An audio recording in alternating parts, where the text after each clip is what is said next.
रात के करीब 2 बजे का समय था जब श्रुति की अचानक नींद खुली और उसे ऐसा लगा जैसे कोई बालकनी का दरवाजा खटखटा रहा हो। दिल में डर लिए वह धीरे धीरे उठी और दरवाजा खोला, लेकिन बाहर कोई नहीं था। सन्नाटा इतना गहरा था कि उसकी अपनी सांसों की आवाज भी उसे डराने लगी। तभी उसकी नजर नीचे खड़ी एक काली एसयूवी पर पड़ी और बिना किसी वजह के वह उसे घूरने लगी, जैसे उस गाड़ी में कोई रहस्य छिपा हो। अचानक पीछे से किसी के पुकारने की आवाज आई, श्रुति, लेकिन जब वह पलटी तो वहां कोई नहीं था।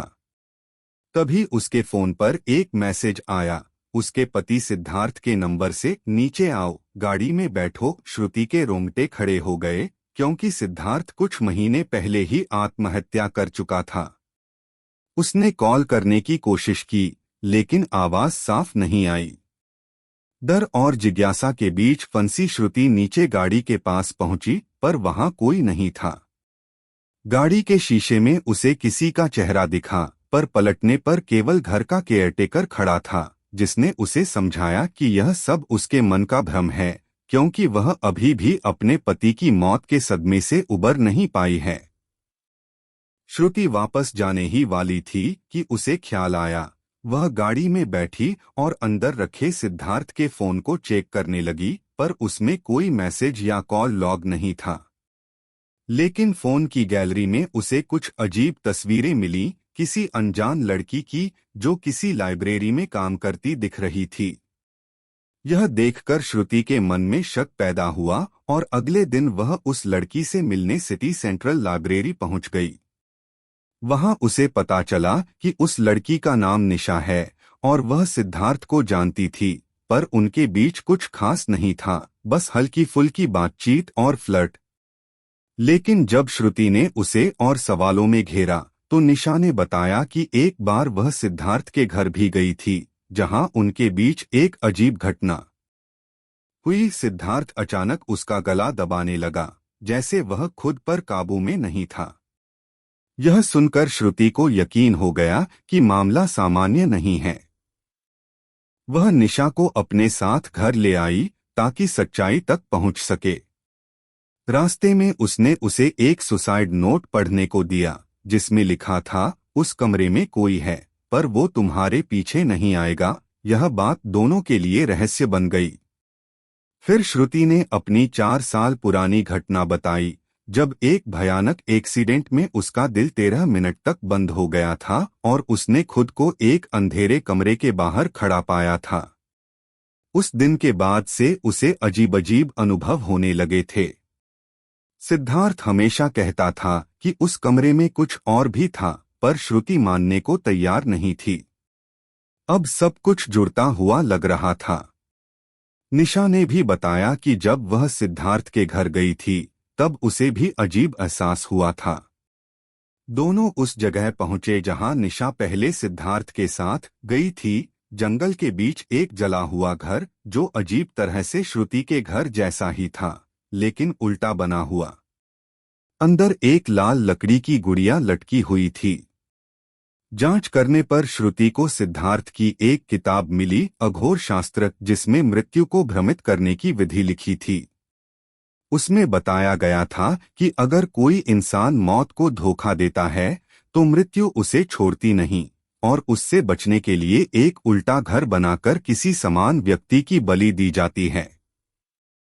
यह पढ़कर श्रुति के पैरों तले जमीन खिसक गई। उसे समझ आ गया कि सिद्धार्थ ने किसी लड़की की बलि दी थी और शायद वह लड़की वही थी जिसकी तस्वीरें उसने फोन में देखी थीं। वह तुरंत उस जले हुए घर के तहखाने में गई जहां उसे सड़ती हुई लाश मिली। तभी उसका फोन बजा, सिद्धार्थ की आवाज थी।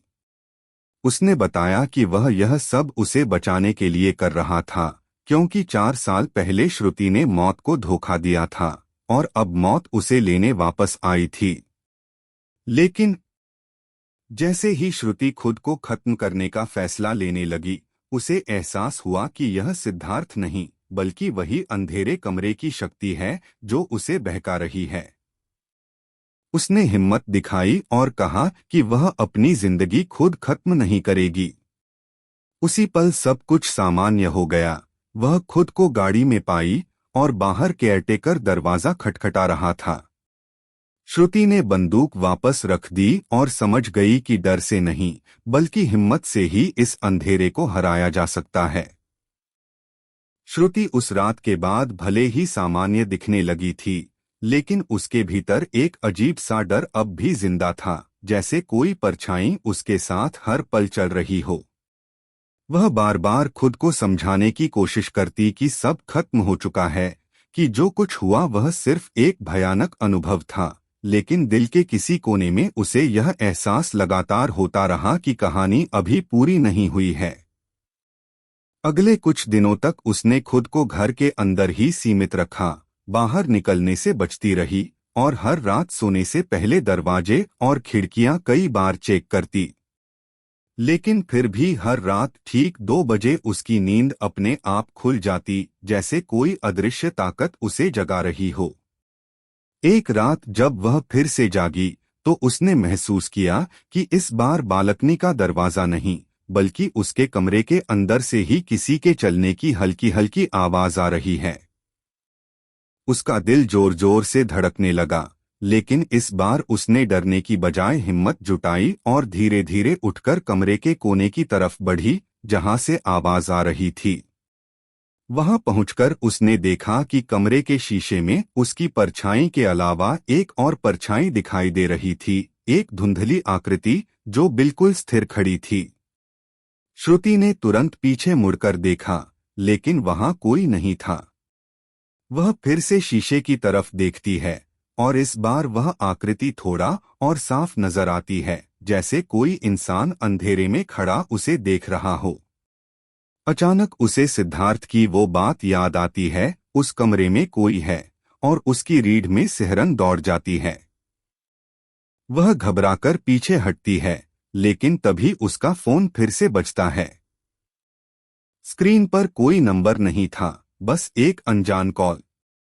कांपते हाथों से उसने कॉल उठाया और दूसरी तरफ से वही भारी ठंडी आवाज आई, तुमने सोचा सब खत्म हो गया। श्रुति की सांसें रुक सी गईं, लेकिन इस बार उसने खुद को संभाला और पूछा, तुम कौन हो? कुछ सेकंड की खामोशी के बाद आवाज आई, मैं वही हूं जिससे तुम 4 साल पहले भागी थी। यह सुनते ही श्रुति को सब कुछ फिर से याद आने लगा, वो एक्सीडेंट, वो अंधेरा कमरा और वो अजीब एहसास। आवाज फिर बोली, तुमने नियम तोड़ा है और हर नियम की एक कीमत होती है। श्रुति ने डरते हुए कहा, मैं अब नहीं डरती, तुम मेरा कुछ नहीं कर सकते। लेकिन जैसे ही उसने यह कहा, कमरे की सारी लाइट्स एक साथ बंद हो गईं और चारों तरफ गहरा अंधेरा छा गया। उसी अंधेरे में उसे फिर वही कमरा दिखाई देने लगा, वही चौखट, वही सन्नाटा। ऐसा लग रहा था जैसे वह फिर से उसी जगह पहुंच गई हो। इस बार वह अकेली नहीं थी, उसके सामने एक काली आकृति खड़ी थी जिसकी आंखें लाल चमक रही थीं। वह धीरे धीरे उसकी तरफ बढ़ने लगी। श्रुति का दिल जोर जोर से धड़कने लगा, लेकिन इस बार उसने भागने की बजाय वहीं खड़े रहने का फैसला किया। उसने खुद से कहा, अगर आज भी मैं भागी तो ये कभी खत्म नहीं होगा। जैसे ही वह आकृति उसके बिल्कुल पास आई, उसने अपनी आंखें बंद कर लीं और पूरी ताकत से कहा, मैं अपनी जिंदगी से भागना बंद कर चुकी हूँ। अचानक एक तेज रोशनी हुई और जब उसने आंखें खोलीं तो वह फिर से अपने कमरे में थी। सब कुछ सामान्य लग रहा था, लेकिन इस बार एक फर्क था, वह परछाई गायब हो चुकी थी। अगले दिन उसने तय किया कि वह इस डर से हमेशा के लिए छुटकारा पाएगी। वह वापस उस जंगल वाले घर गई, इस बार अकेले। वहां पहुंचकर उसने उस तहखाने को फिर से खोला और उस लड़की की लाश को बाहर निकालकर पुलिस को सूचना दी। उसने सारी सच्चाई बता दी, सिद्धार्थ की हरकतें, अघोर विद्या और उस घर का रहस्य। पुलिस ने जांच शुरू की और उस जगह को सील कर दिया। कुछ दिनों बाद जब सब कुछ कानूनी तौर पर खत्म हो गया तो श्रुति ने उस घर को खुद अपने हाथों से जलाकर राख कर दिया, ताकि वहां की हर बुरी याद हमेशा के लिए खत्म हो जाए। धीरे धीरे उसकी जिंदगी पटरी पर लौटने लगी। अब वह रात को चैन से सो पाती थी और 2 बजे उसकी नींद नहीं खुलती थी। लेकिन कभी कभी जब वह अकेली होती तो उसे हल्का सा एहसास होता कि कोई उसे देख रहा है, पर इस बार वह डरती नहीं थी। वह मुस्कुराकर कहती, अब मैं तैयार हूं। जो भी हो, और शायद यही उसकी सबसे बड़ी जीत थी। डर पर जीत, अंधेरे पर जीत, और उस अनजानी शक्ति पर जीत जिसने उसकी जिंदगी को एक बुरे सपने में बदल दिया था।